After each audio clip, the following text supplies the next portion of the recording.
how many of you have a robot at home? Okay, I see about 20, 30 hands. That's actually pretty good.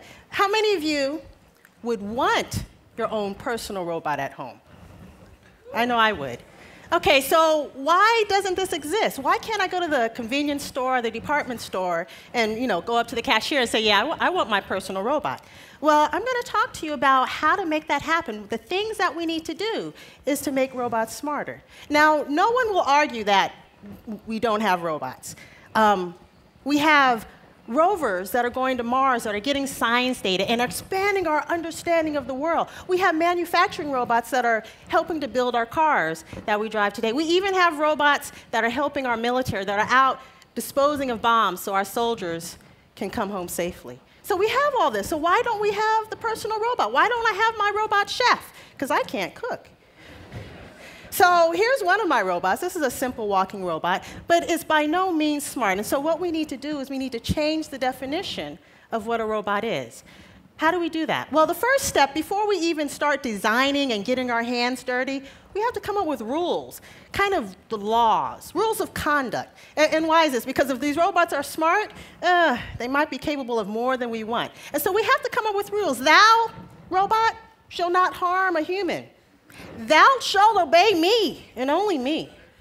Thou shalt always protect me at all possible times. So we have to lay the boundaries, the rules of engagement before we actually start designing.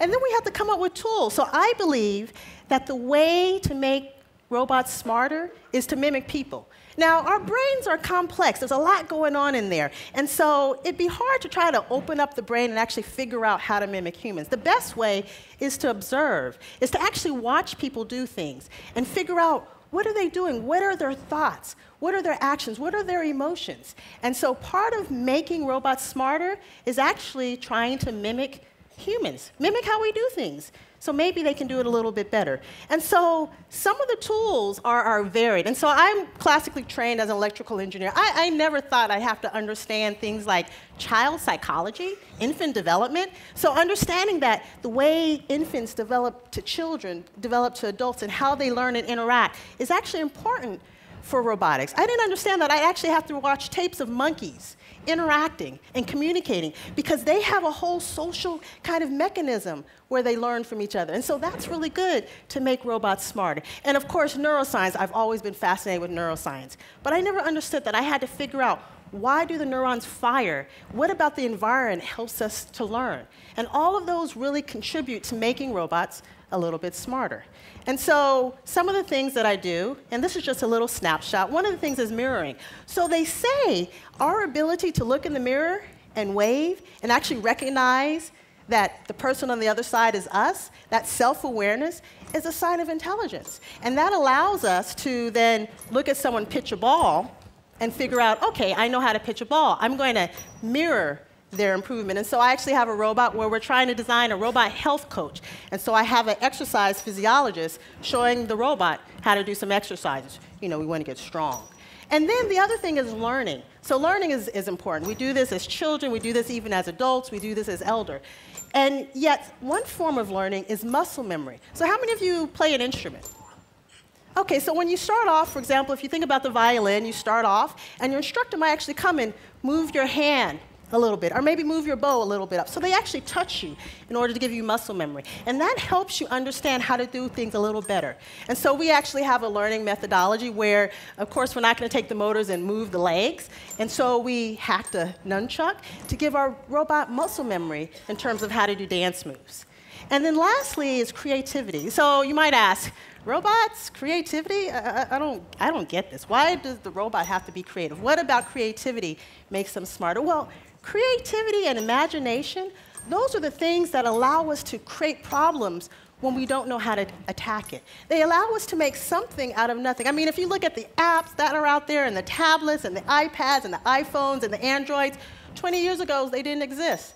So how is it that we got from something where there was nothing and expanded? It was our imagination. It was our creativity. And these are the things that allow us to figure out new things. And so I have a robot that is creative. It plays piano as a composer. And if you listen, it plays Twinkle, Twinkle, Little Star.